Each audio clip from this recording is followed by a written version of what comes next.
Good morning from sunny Dar es Salaam, ladies and gentlemen connecting from around the world as we come together to launch the 16th Tanzania Economic Update published by the World Bank. Karibuni sana. As you may know by now, the Tanzania Economic Update is a biannual report. It is published twice a year, and we launched the 15th edition in March 2021. The Economic Update features two parts to it. The first part describing the recent evolution of Tanzania's economy. The second part focuses or discusses a special topic of strategic interest to the country. The special topic of the 16th Economic Update, which is also the title of the report, is transforming tourism towards a sustainable, resilient, and inclusive sector. We are launching this report with a panel discussion here in Dar es Salaam with a limited number of people present, just the panel members and the filming crew. We are maintaining appropriate distance between us, and all participants will have their masks on while not on the camera. Our presenters are participating virtually. Without further ado, we shall kick off our program right away with opening remarks from Zuvak, World Bank Chief Economist for the Africa region, after which we shall screen a short video on the state of the economy, followed by a presentation by Miguel Saldariaga, World Bank Economist. Over to you, Albert. Hello, everyone, and thank you for joining us to launch the Tanzania Economic Update.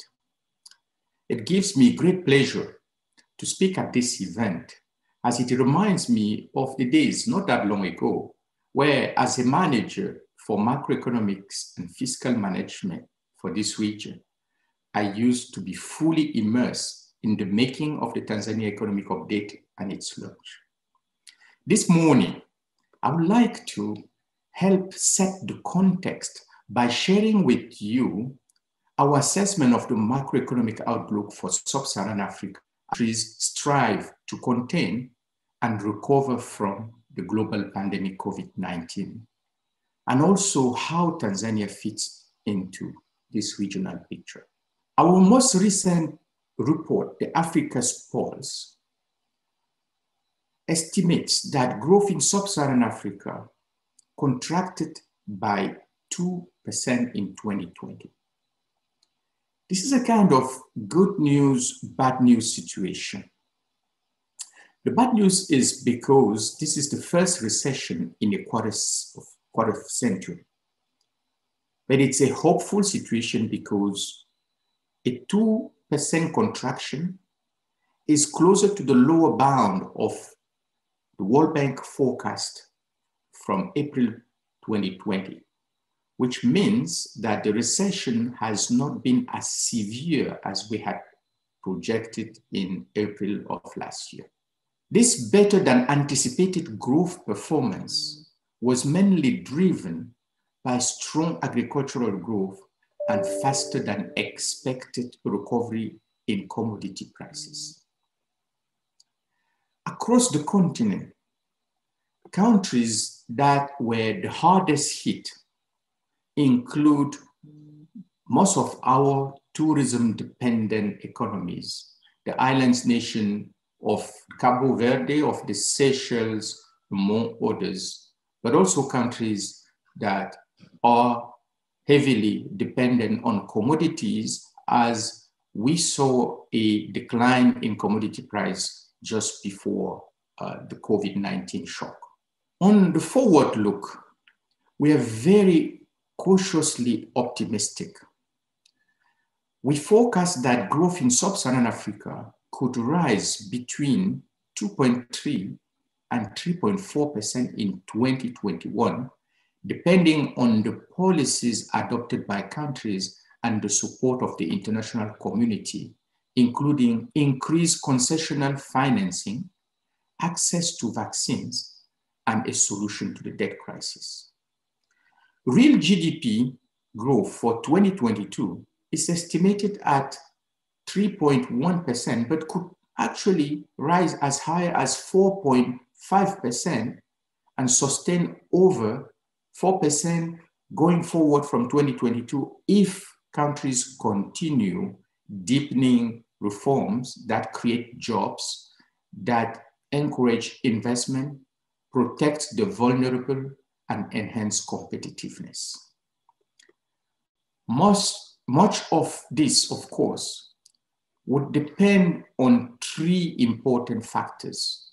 One, how countries handle the latest wave of COVID-19 infections. Second, how quickly vaccines are rolled out across the continent.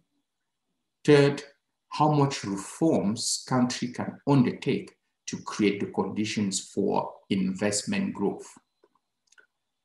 While the latest news point to the fact that we're not yet out of the woods, as the third wave with a more deadly variant seems to be spreading, let me share with you here three things that countries that have weathered this storm better have done. The first thing is that countries that have done better move quickly and decisively to protect people and strengthen the health system. The second, they seized the opportunity of this crisis to safeguard human capital gains, making sure that kids who stay home because of the crisis do not lose all the benefit of the learning and do not lose, and especially girls, that they could return to school after the lockdown was done.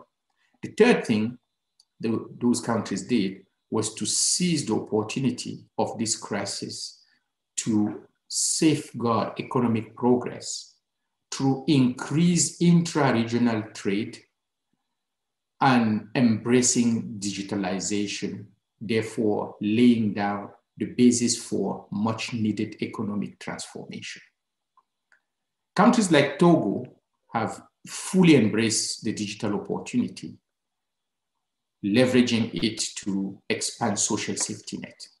Countries like Kenya boost trade during the pandemic, intra-regional trade. Countries like Ghana, Senegal deploy aggressively logistics to vaccinate large share of their populations. Ethiopia, for example, took the opportunity to leverage its manufacturing capabilities to produce PPE and to diversify its export. As highlighted in the two previous editions of the Tanzania Economic Update, Tanzania has also seized this opportunity to leverage digital technologies. And leveraging digital technologies can help drive more inclusive growth in Tanzania, and it's also a key element in the country's response to COVID-19. Although data traffic in Tanzania has been expanding, it might not be expanding fast enough to catch up with the rising demand. On trade, Tanzania's total export to the EAC increased by 22% in 2020. This remained low, less than 10% of total export, but this is a good sign. And on this, it is important to congratulate the new government for the new orientation on opening trade and trading more within the EAC, but also to seize the opportunity of the Africa Continental Free Trade Area to tap this 1.3 billion person market, a $3.4 trillion GDP that is encapsulated in the 55 nations that have now embarked on the Africa Continental Free Trade Area. The first 100 days of President Samia Suluhu Hassan's tenure have been marked by a new approach to COVID-19, a renewed focus on private sector as the engine of economic growth, and a proactive engagement with multilateral and bilateral partners, both in the region and worldwide. This could not be more timely. In Tanzania, economic growth slowed down significantly in 2020. In mainland Tanzania, bank staff estimate that growth slowed to 2% in 2020 from 5.8% in 2019 due to the massive impact of export-oriented sectors such as tourism, manufacturing, and related services. Zanzibar's economy slowed down to an estimated 1.3% in 2020 from 7% in 2019 as tourist arrivals dropped by 50%. The welfare effects have been dramatic, with over 500,000 Tanzanians estimated to have fallen below the national poverty line in 2020 on the account of the pandemic. The COVID-19 pandemic continues to weigh heavily on employment and income. Tanzania's recovery is likely to be uneven and slow, but there are positive signs for the second half of 2021. Credit growth, mobility, and telecommunications activity are now expanding at pre-pandemic levels, which is promising. Tanzania's stable macroeconomic position, with low inflation and moderate external and fiscal vulnerabilities, should continue to provide a strong basis for resilient and inclusive recovery. As seen around the globe, policymakers in Tanzania have an important role to play in improving growth prospects and the speed of recovery, particularly with respect to vaccination rollout and supportive policies for private sector. The Tanzania economic update that we are launching today takes a very timely look at the tourism sector, which makes up a large part of the country's economy and has been the most impacted sector from the pandemic and is often a bellwether for overall private sector recovery.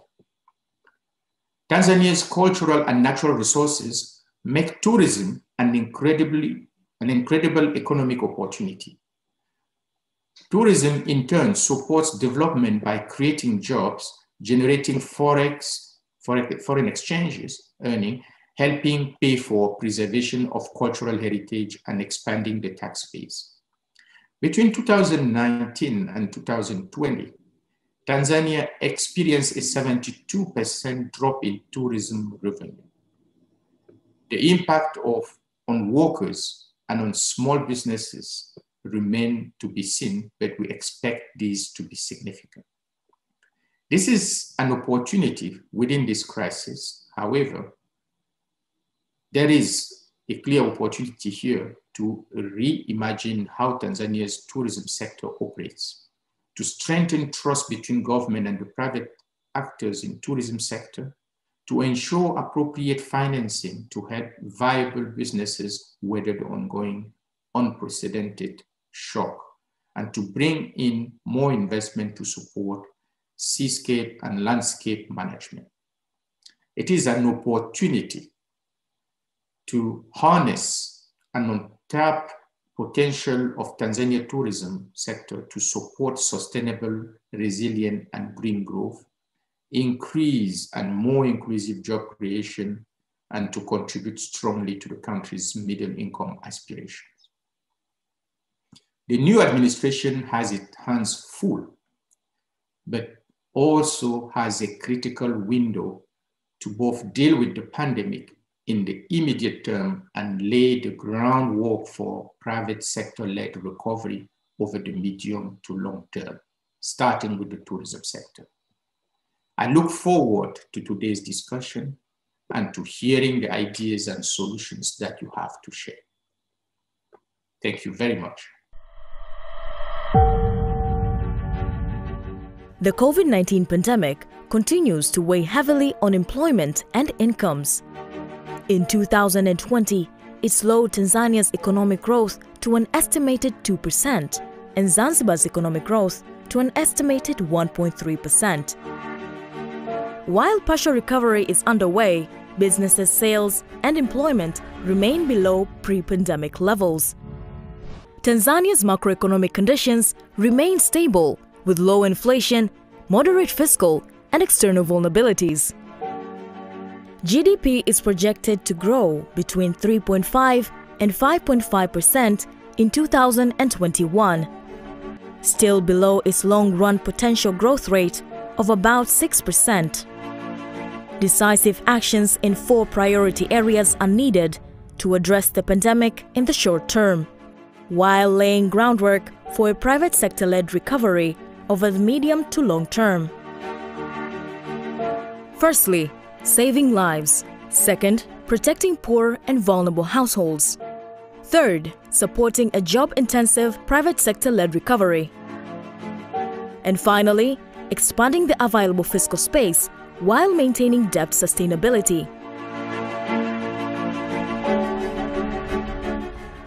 Good morning, everyone. Karibu. The first part of the 16th edition of the Tanzania Economic Update presents recent economic developments and the medium-term outlook for the economies of Tanzania and Zanzibar, and I will share with you the key messages and findings of this part. The COVID-19 pandemic continues to weigh heavily on employment and income. The pandemic severely disrupted economic activity in Tanzania, and the World Bank's latest firm-level data suggests that the situation had only modestly improved by the end of 2020.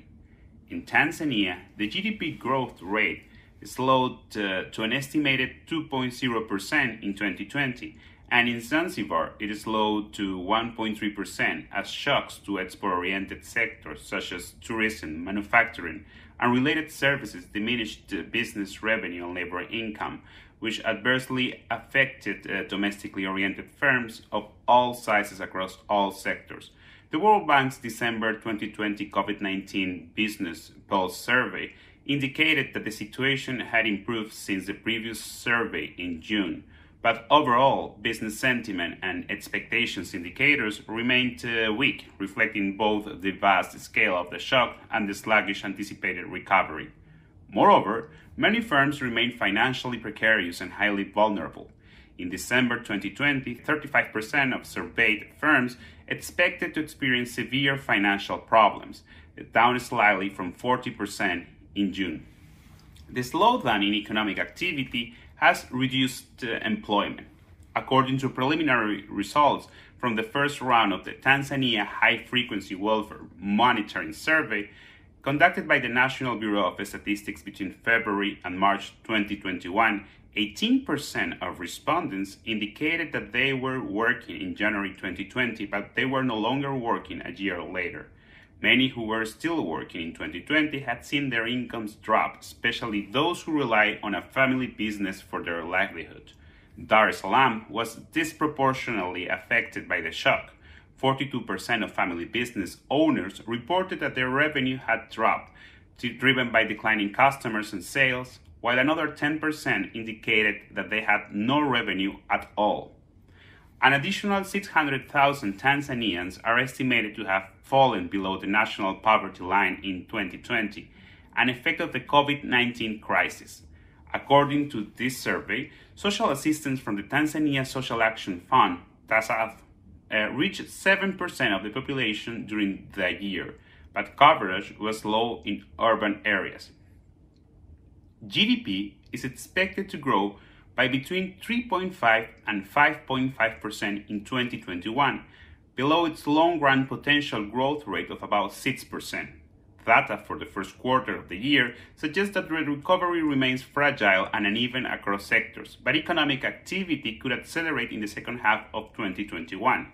High-frequency indicators from this year present mixed signals and suggest that the global pandemic continues to take a toll on Tanzania's external sector, with exports and tourism below Q21 and Q2019 levels. Domestic demand is also weak, with cement production, imports of capital goods and raw materials, and electricity generation all below 2019 level. Indicators such as credit growth, mobility, telecommunications activity have recovered faster and are now expanding at pre-pandemic rates, suggesting that more rapid growth could be achieved across the economy if the pandemic is adequately managed.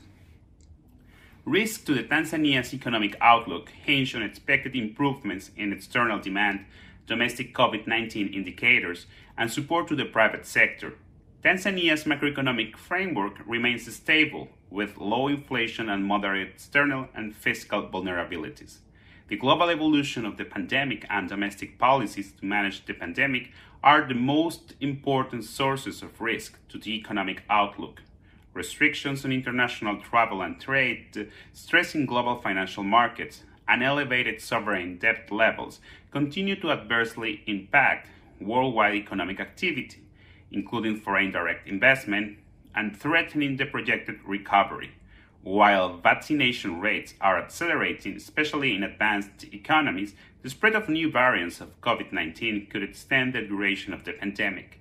The shift in the government's approach to COVID-19, combined with its renewed focus on regional trade facilitation, international economic cooperation, and private sector-led growth, mitigates these risks, but does not eliminate them. The new administration is at a critical juncture. Policymakers must act decisively to address the pandemic in the short term, while laying the groundwork for a private sector-led recovery over the medium to long term. The government must implement bold and credible policy actions to save lives, protect the welfare of poor and vulnerable households, attract new foreign and domestic investment, and support an employment-intensive recovery. The government has established a track record of sound macroeconomic management, but further reforms to revenue policy and administration public expenditures and debt management will be critical to create adequate space to increase priority social spending and productive investment without jeopardizing fiscal sustainability. Addressing these challenges will require policy actions in 4 key areas: saving lives, protecting poor and vulnerable households, supporting a job-intensive private sector-led recovery, and expanding the available fiscal space while maintaining debt sustainability. Thank you very much for joining this presentation. We hope you enjoyed it. Asante sana. Thank you very much, Miguel, for those interesting insights that you've just shared on how the pandemic has impacted economic activity in Tanzania, indeed like it has for countries across the world. And now we've heard, ladies and gentlemen, that the general business sentiment and expectations continue to remain weak, reflecting both the vast scale and the pandemic shock to the economy and the sluggish anticipated recovery. One of the worst hit sectors is the tourism sector, which has suffered business closures and job losses. And the panel we have here with us in Dar es Salaam today will discuss the report findings and recommendations on the ways in which the government and other stakeholders can use the recovery from this pandemic as an opportunity to reflect on how the Tanzania tourism sector can be transformed and be more sustainable, resilient, and inclusive. To set the pace for our panel discussion, we bring you first a short video featuring ordinary Tanzanian citizens expressing their views and expectations on the role of the tourism sector in the country's overall economic scheme. After that, we shall have a presentation on the report findings, and this will be presented by Sean Mann, Senior Private Sector Development Specialist with the World Bank.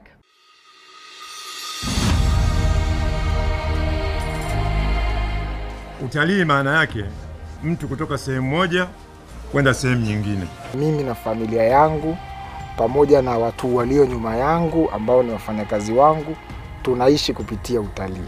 Wale wageni watakaoingia katika nchi yetu wataenda kutembelea sehemu tofauti tofauti kuangalia wanyama. Wakitoka huko wataenda kwenye mahoteli yetu ambayo yapo. Pia utalii unatufanya sisi Watanzania kuongeza ajira tofauti tofauti. Pato hilo linachangia moja kwa moja kuleta miundombinu na kutengeneza mazingira bora ya mimi kupata elimu ama taaluma. Kiujumla utalii unashika kila nyanza yote, maisha ya chini, ya kati na ya juu. Vitu tulivyokuwa navyo hapa, huu ndio utalii wenyewe, kwa sababu wanayekuja hapa hivi vitu kwao havipo. Kivutio kikubwa sisi Tanzania ni wakarimu kwanza, na kivutio kingine ambacho hakipo dunia nzima ni Ngorongoro Crater. The Serengeti is very unique, which has also been voted as one of the best parks in the world. You can only find it in Tanzania. Hauwezi ukaupanda mlima Kilimanjaro sehemu nyingine yoyote isipokuwa Tanzania.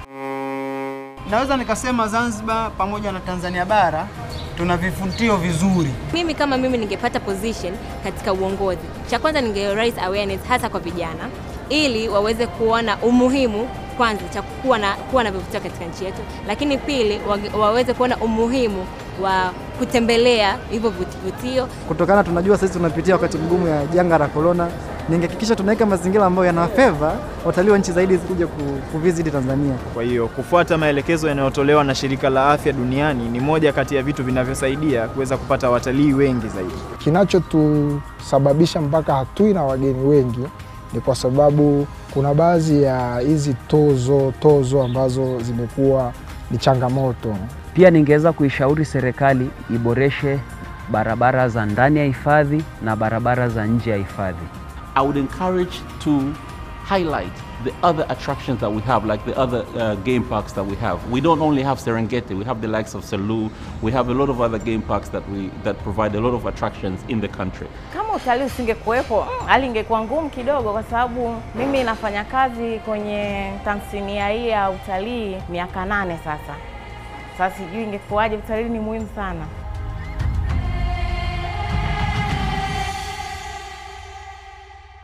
Thank you very much. And building on the previous speakers, I will now provide a quick summary from the tourism chapter of this 16th edition of the Tanzania Economic Update. The devastating effects of the COVID-19 pandemic on global tourism have given governments, policymakers, financiers, private operators, tourism development practitioners, real pause to rethink tourism's underlying sustainability and value proposition. As the tourism sector in Tanzania transitions gradually into recovery mode with the rest of the world, there is an opportunity to examine ideas for its future resilience and transformation. The pandemic has vividly demonstrated that tourism revenue flows cannot be taken for granted, and that their absence compromises the integrity and viability of not only natural and cultural attractions, but also the economic, environmental, and social ecosystems that have built up around those landscapes. Many countries are approaching recovery in phases, more or less along the lines of this first slide. First, the response to COVID. Then the recovery measures, followed by longer-term systemic measures that try to introduce more resilience and more genuine sustainability into the landscapes that support tourism. For the tourism industry in Tanzania, it will be critical to recognize the impact the pandemic has had on Tanzanian companies, while also taking into account the likely slow recovery of demand. It's already clear from the multiple waves of COVID outbreaks in source markets that demand will not just flow back to 2019 levels. Most industry experts are actually predicting full recovery as far away as 2024. This means exploring new markets, maybe different products, maybe looking at domestic tourism. It also means finding ways to maintain viable industries. Zanzibar, for instance, has already pivoted to new markets. In this second slide, you can see the contrast between first quarter tourism numbers in 2020 and the first quarter of 2021 that show the difference between these emerging Eastern European markets and the more traditional Western European markets. What we've tried to do in this chapter is to provide some examples of what other destinations are doing to reset their tourism industries and apply some of these lessons to Tanzania. The 5 core recommendations in this report, presented here in the third slide, are focused on recovery measures and opportunities to rebuild a more sustainable tourism system. Recovering demand is obviously going to depend on destinations having in place strong and efficient health and safety measures that reassure consumers that they are safe. Associated to this, governments also have to be very clear on the requirements for visitors and the processes for checking and verifying those. These should be as seamless as possible. Tourist-facing staff should be well-trained and efficient.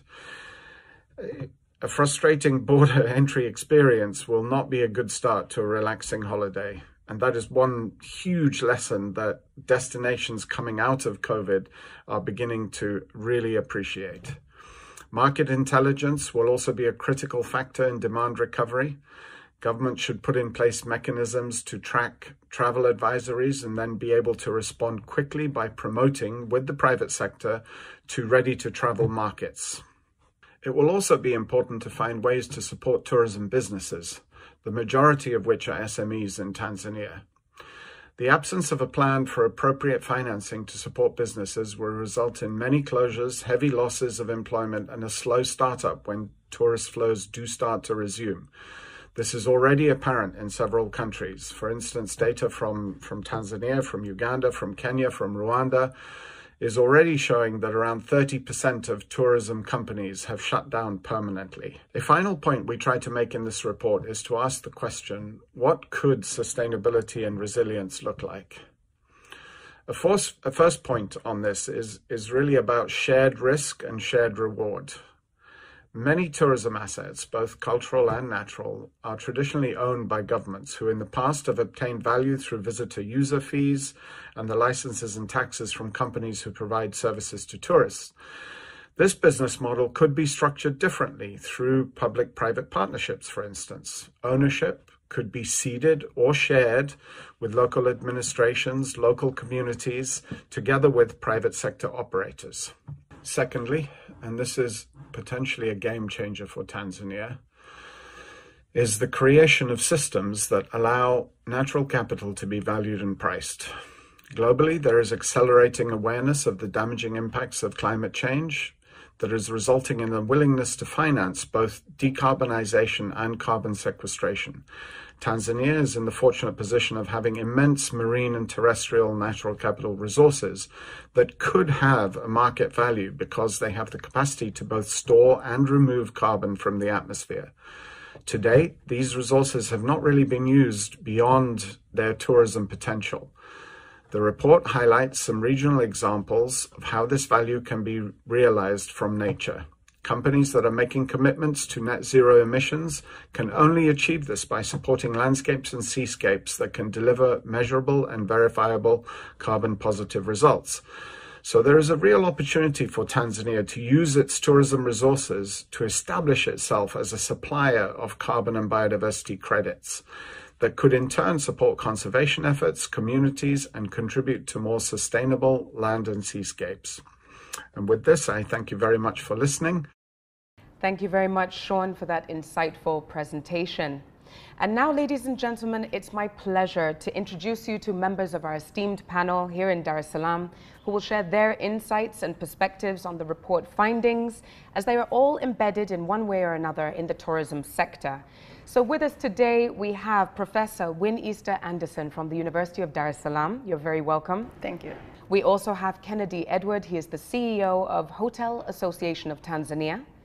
And joining us virtually, we have with us Cyrili Ako, CEO of Tanzania Association of Tour Operators. Welcome, ladies and gentlemen, to this panel discussion this morning.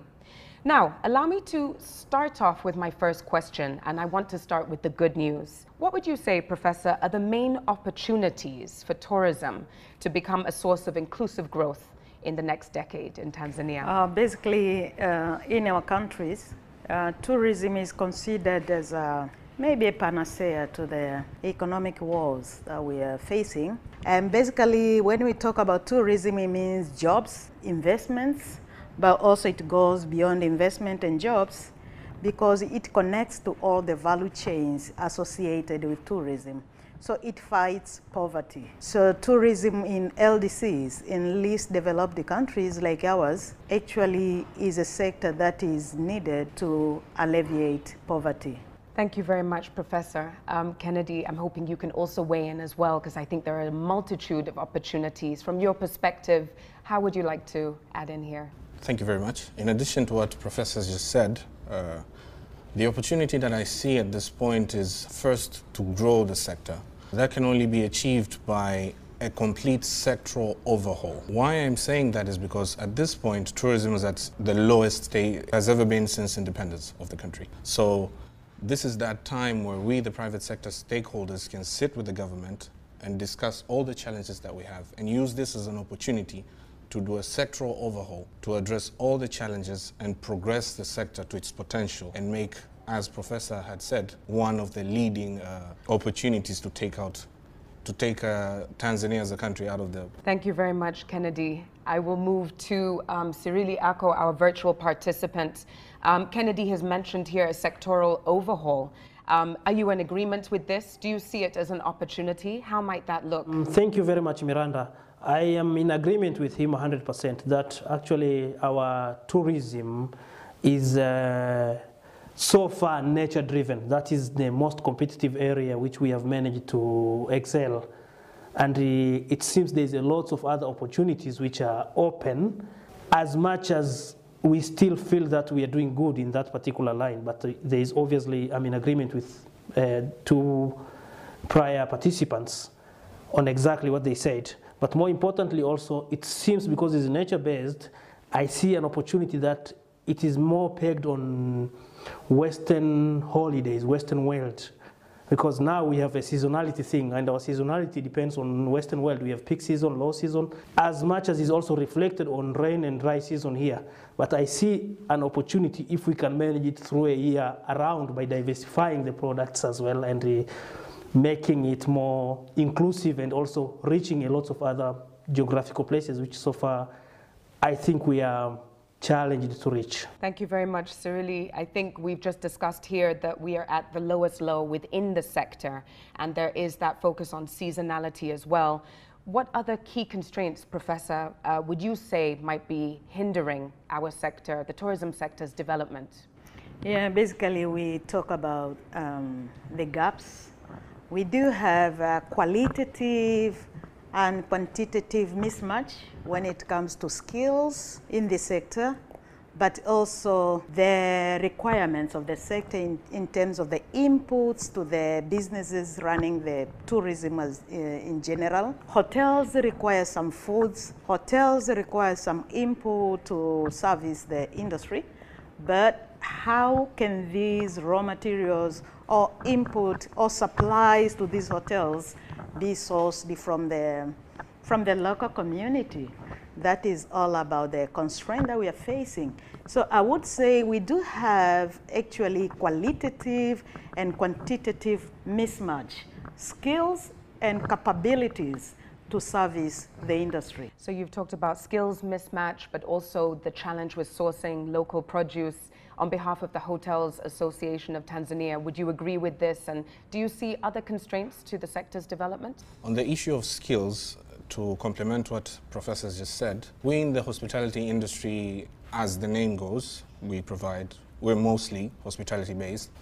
So we use a lot of in-house training to improve or complement what formal skills our labor force has obtained from the formal educational system in the country. So we mitigate that by providing in-house training.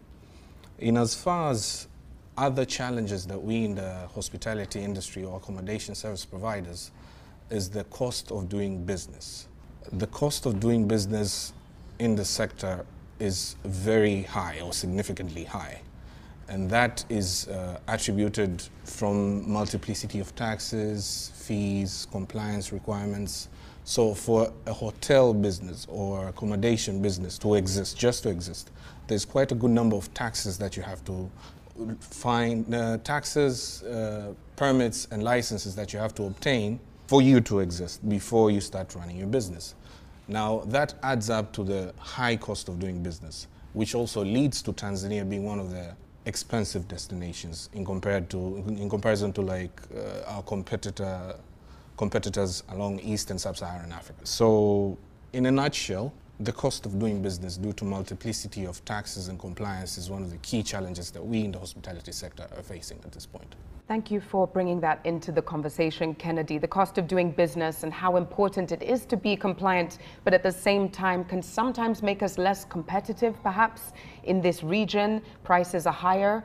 From the perspective of the tour operators now, do you feel that you were faced with similar challenges or constraints? Is the cost of business doing high from the tour operators' perspective? Sirili? Not only in Tanzania, actually. When you look regionally, I think we are really one of the destinations which is very, not only that is expensive destination, but also we are actually even the cost of starting up the business for ordinary Tanzanian is way out of range. You can imagine the cost of starting a business in Tanzania by a Tanzanian is actually higher than by a foreigners in other East African countries, for instance. But anyway, this thing actually, the whole thing actually sent me to the point of thinking that the whole thing is affected by the understanding of the sector by ordinary person, of which that perceptions now is what is reflected the policies we are getting against the sector.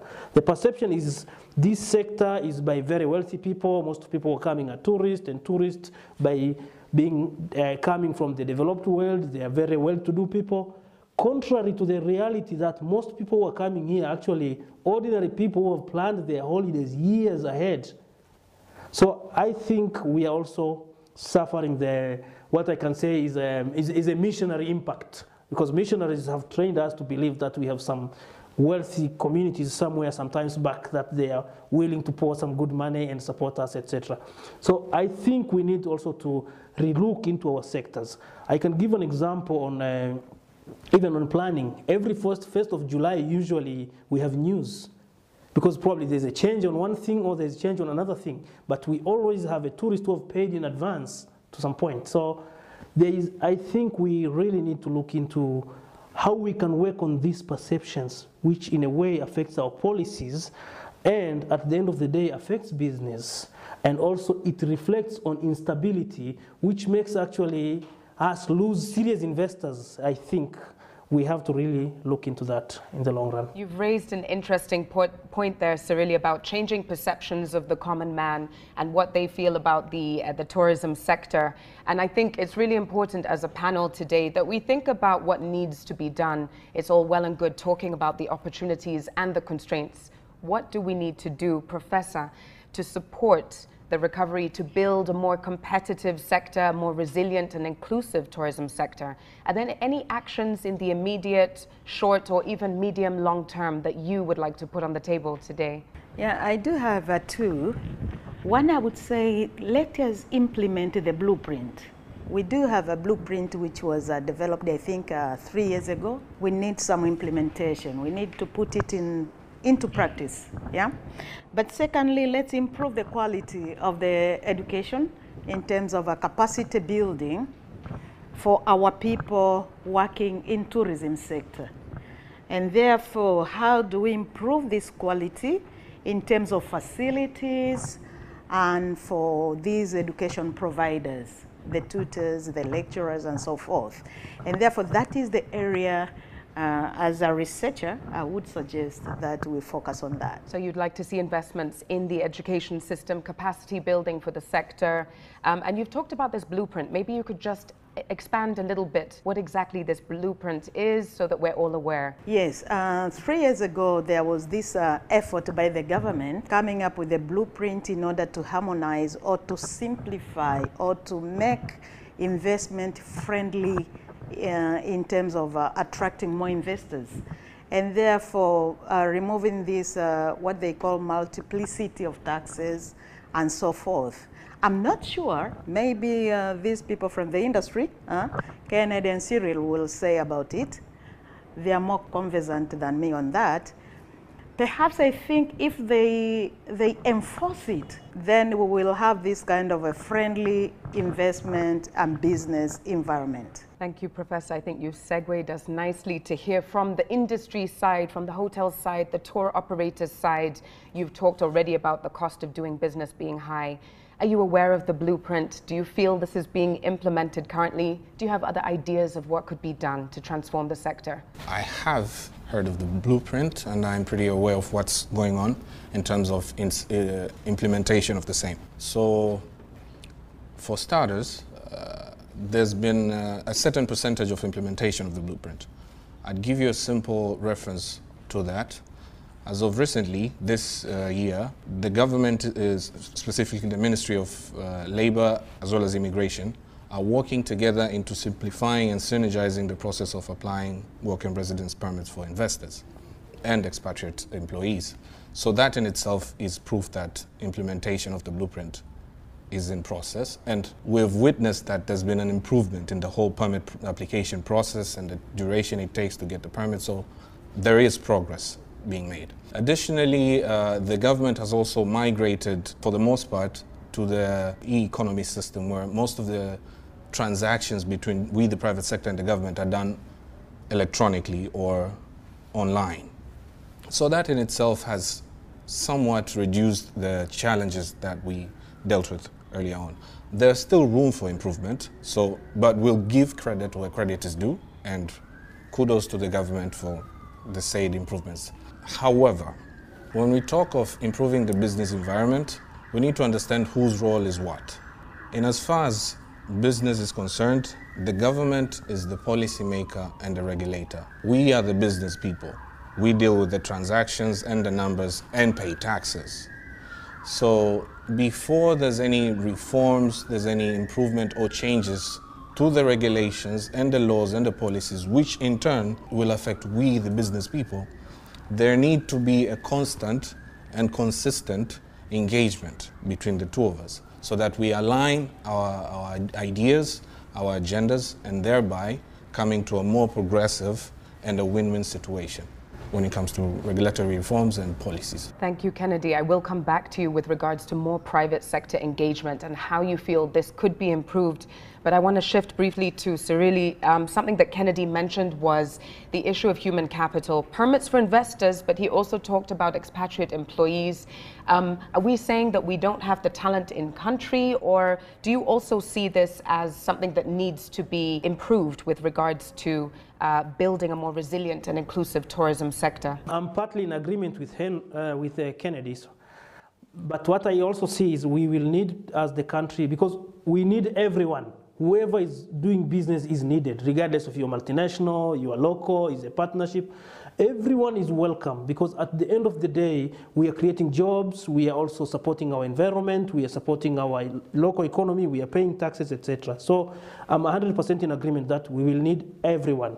But more importantly also, we have a lot to learn from multinationals. So we should open a straightforward, easy, simple investment framework for multinationals, because that is where we are getting international skills, is where we're getting marketing and promotion, is where we are getting big FDIs.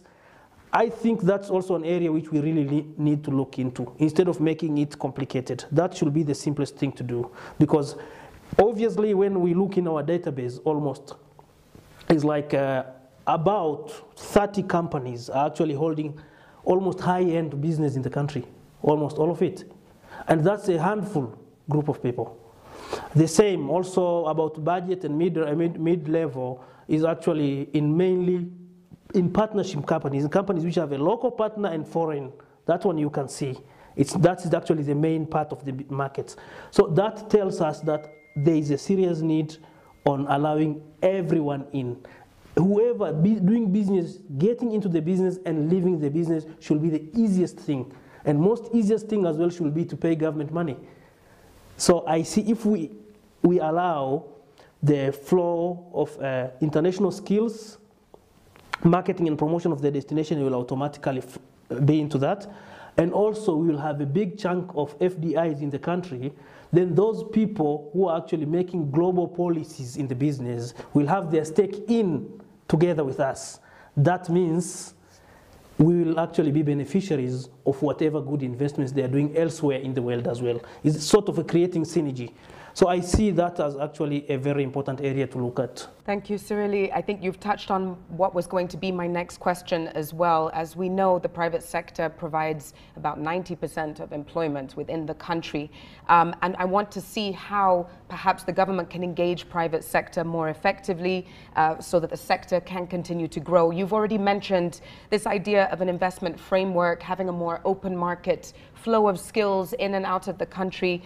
Is there anything else that you think you would like to advise the government to do in order to make the sector more improved, and also how to get the private sector involved and engaged in that process? How do you want to be engaged? What is most important, because we are actually passing through rough COVID test, which actually globally we have seen our sector has gone down almost for 88%. I've seen UNWTO report.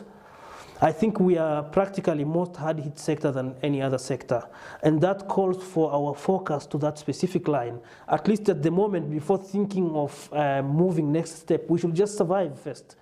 We just need to recover our life. So I think every focus at the moment should be on how we can bring businesses back, how we can bring people back to business, cost cutting, allowing vaccinations, talking of COVID-related issues or any support in that particular lines of the business. I think that should be the first immediate thing. And after that, then having a proper framework of consultations, like proper dialogues. Let's agree. Let's see in 5 years' time, 10 years' time, what do we want to see in our sector? Let's have our taxes planned in 5 years' time. Everybody should know this is what's expected of me in 5 years' time as my business is growing, etc. So let's create predictability, but let's survive first. Okay, so Cirilli, Professor, has talked about the sector's survival, but we want it to thrive. We want it to be resilient and inclusive and continue to grow. He's mentioned vaccinations as one possible way that the government should be going. What are your views on that? And do you have any other recommendations for government in terms of policy implementation and private sector engagement? I think public-private partnerships are very important in making this industry coming back. And in this, as Cirilli has put it correctly, they need serious dialogues on each and everything that they are intending to do in this industry to come back. We do have a lot of suffering on the ground. And therefore, perhaps they can think about soft loans, how to offer stimulus packages, how to make these businesses opening up, coming back from where they are now. It is not easy in terms of getting all of these businesses back, in terms of giving them free capital, but how can they do to give them soft loans to business to come back? I think that's where they need to come in, but also serious dialogues between these two sides. Sometimes we see this kind of a lack of mutual understanding between the private and public sectors, but I think this is the time they work together than ever before, because everybody needs that money from tourism. Everybody needs these foreign earnings, and everybody is looking for these dollars, and therefore they need to come back as one unit. Private and public sectors sit down, negotiate, dialogue, and let's get our sector back. Absolutely, and I think dialogue has never been as important as now, and I think the Tanzania Private Sector Foundation has been attempting to drive that dialogue with government. Kennedy, when the professor was mentioning soft loans and stimulus packages, I saw you smiling and nodding. Is this something you think would be welcome for the hotels that are operating within the country, and likewise, Cirilli, to the tour operators, if there was access to that kind of thing, or other ideas you might have for the government? In addition to what Professor has mentioned with regards to soft loans and fiscal assistance from the government, I would also like to suggest or bring up the issue of incentivizing the existing businesses. Because as Cirilli had mentioned, at this point, I'd like to say all businesses are strictly speaking on survival. No one is talking of growing, no one is talking of expanding anything. We're all talking about how do we survive these hard times. So one of the ways, additional ways, that can be achieved through dialogue between the government and the private sector is to see how we can get incentives in terms of the tax burdens and the compliances that we deal with at this point. Due to the fact that there's been a decline in demand of our services or decline in tourism, therefore we request or propose to the government for some sort of an incentive to we, the existing businesses, to maybe get a waiver or a grace period to recover and survive through these hard times, and then come the future when all is well and business is back to good, we can talk about how we can now transform the challenges and the taxes into now a progressive regime and policy and regulatory framework for the business community. I think that's a great idea, that there might be an opportunity to have grace period with regards to taxes. You've talked about the cost of doing business and the cost of compliance. In addition to the challenge that the sector is faced with now, there is the double burden of the global climate crisis as well. And so what I would like to know from all of you, my esteemed panelists, is what do you think needs to be done to address those challenges? And are there any opportunities that we can seize within the tourism sector with regards to the global climate crisis? I will come to you first, Cyrili, for your comments. I think, first of all, the way we are, as particularly in Tanzania, our destination is actually benefiting by preserving nature, because our business is more nature-based. That's the area where we have most competitive advantage, probably than any other sector. So it's like we have to protect our forest, we have to protect our wildlife, because actually that is the only way we are making our business. So I think in a way our tourism business is actually proportionately taking care of the environment as long as it wants to survive. So that should be in a I want to make it very clear in the beginning. And also, second thing, we understand also most people who are coming for tourism business are actually environmental conscious. Now, it's very interesting type of clientele our members are receiving are asking very important questions like, okay, is this a responsible company? Is it paying its staff well? Is it taking care of environment? Those factors are actually surfacing. The sustainability and responsibility factors are actually surfacing now to influence the choice of the tourist of the company. So now we are already demand driven, and the population in the world is increasingly becoming aware of that. So even if we might not like, but we are forced by our clients, if business wants to survive, then that sustainability should be part of its DNA. Short of that, it will simply be out of the equation. That is another important line to see. So we have internal drive and external drive. That's what I can see, the way I can look in the sector and see how we are actually positioned. So no doubt, actually, we are actually a most important ally to the world in this particular line.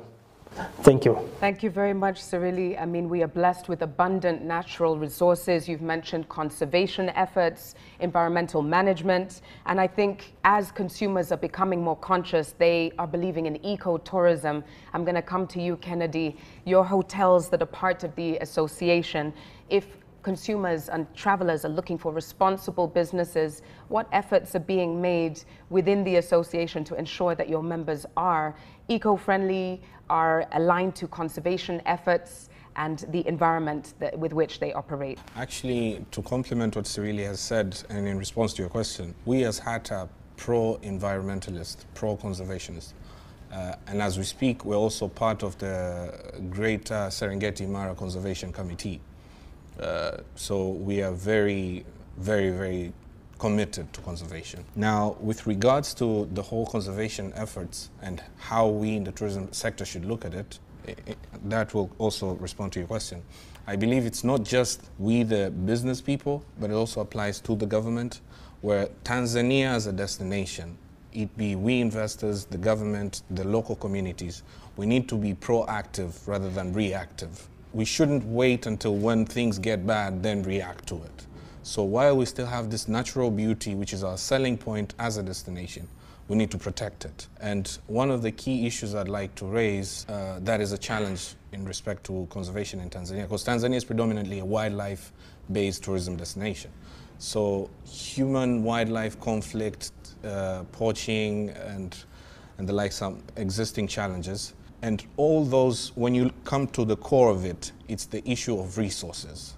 So there needs to be a management of the resources whereby wildlife resources are left for the wildlife and the human migrated to a different location and adapt more recent or scientific or productive ways of utilizing the existing resources, because in most cases the communities that reside near the wildlife or protected areas are more pastoralists and farmers.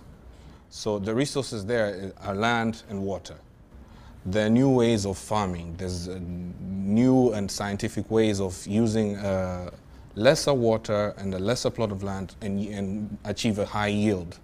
Now, that involves training, that involves the awareness of the community and the value of the conservation efforts and how it will all benefit the country as one. Thank you very much, Kennedy. I'm really glad to hear that the Hotel Association of Tanzania is pro-conservation, is aligned to this movement. What I would like to know now from the professor, obviously as our academic on the panel today, on a macro level, when we talk about the global climate crisis, and maybe also looking at other economies as well, what opportunities or challenges have you seen in tourism sectors, both in Tanzania or in other countries as well, that you'd like to share with us? Yeah, before I go to your question, can I add something on what has been said?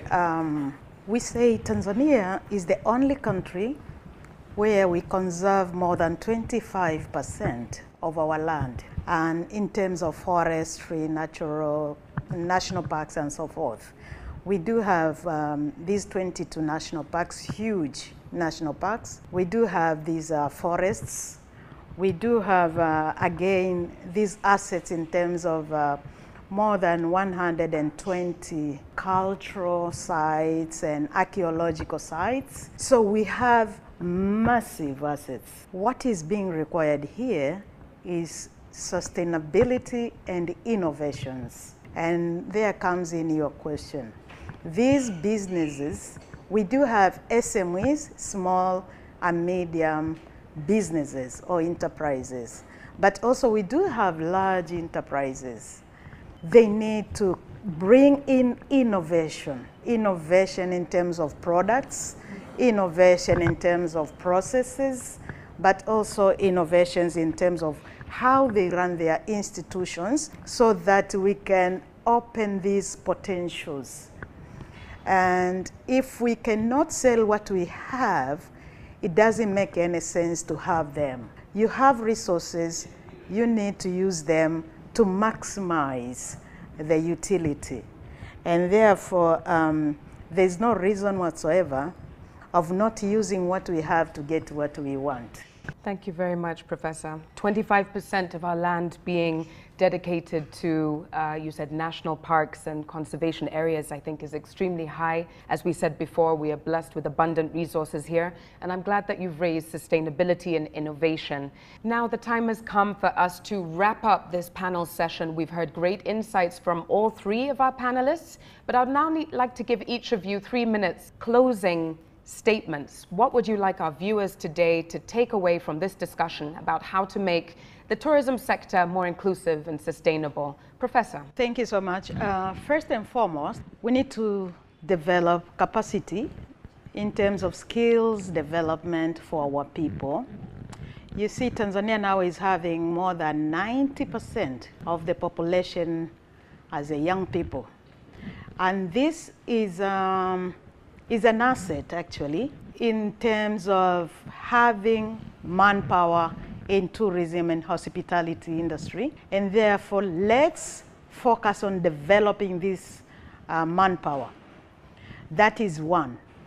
When you have manpower, you are more likely to be successful in terms of anything that you want to do in the sector. Secondly, let the two sectors, public and private sectors, work together. Public-private partnerships, have meaningful dialogues on how to restart this sector after the pandemics. But last but not least, the innovations in tourism is important. Tanzania is rich when it comes into assets, tourism assets, natural assets, cultural assets, human, and so forth. When I refer to human, I talk about hospitality. And therefore, let's use these into our advantage. The meaningful utilization of these assets means Tanzania can go beyond middle income status country. And you know, tourism actually is one of the sectors where these developed and developing countries can run, because you don't need the machines and complicated technologies to run the tourism sector. You only need to have people who are well developed and run this sector. And employment, because now we are having more than 50% of our young people unemployed. And therefore, how to employ them, you need to develop their skills. I think that's what I can say for today. Thank you. Thank you very much, Professor Anderson. Kennedy, your closing remarks in 3 minutes. Thank you very much. My closing remarks will fall in line with what Professor just said. And I'll start by focusing on the issue of conservation, where Professor had mentioned that we need to adapt and be innovative as a country.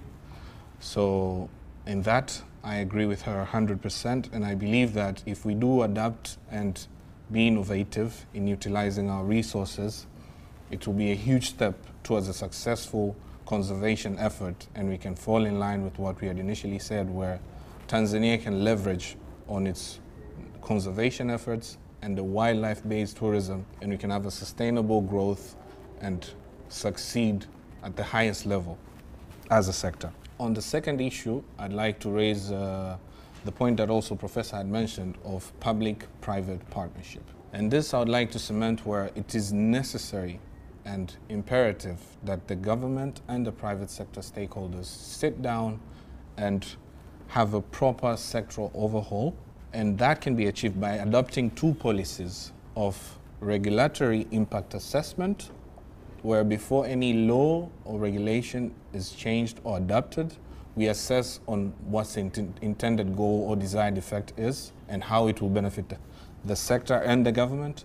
And the second policy should be on economic impact assessment, whereby before the policymakers adopt a new system, a new reform, or a new requirement that we, the private sector, have to deal with, we have to assess how economical and feasible is it.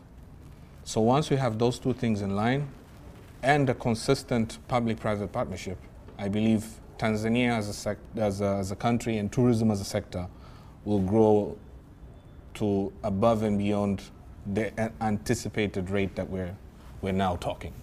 Thank you very much, Kennedy, on behalf of the Hotel Association of Tanzania.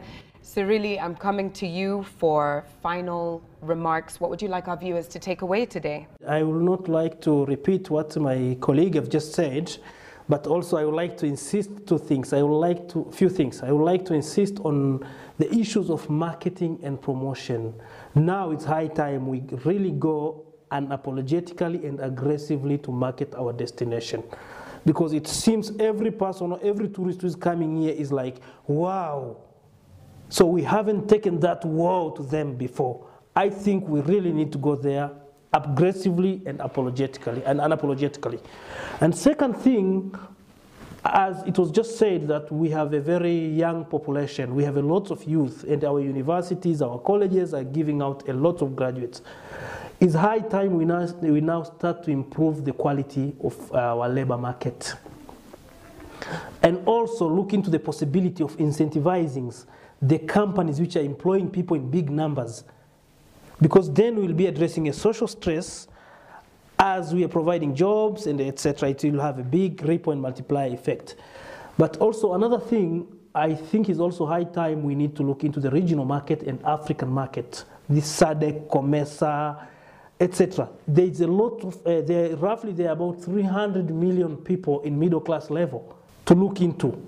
If we can make that simple for them to come here and enjoy their holidays, and these people will never be affected by these serious international travel advisories because they are on ground already regardless. So I think that is also in a way in which we can have a assured market for our products which are there. And also another thing is to look into international support and create international partnership in conservation. The areas which we have out for conservation are so big, and we are doing it for the rest of the world. That means this task should not be left to us alone, because that is actually reflecting in increased park fees or increased business cost. Because at the end of the day, government has to finance conservation for future generations. If we get a global support on this, then this will still remain a global property as we remain stewards for these key natural resources. Thank you. Thank you very much, Cirili Echo, on behalf of the Association of Tour Operators. I think we have it, ladies and gentlemen, our key takeaways from today's panel discussion: the importance of skills development. We are a young nation and human capital is the wealth of nations, so how do we leverage that? We've talked about public-private partnerships and a sectoral overhaul, and how we might need to have some impact assessment around the economy, but also the regulatory environment too. We've talked about innovation in tourism, and how particularly we can focus on conservation of our natural resources and leverage support internationally. And of course, aggressive marketing and promotion. As we said before, we are blessed with abundant natural resources. How do we make sure the entire world knows what Tanzania has to offer?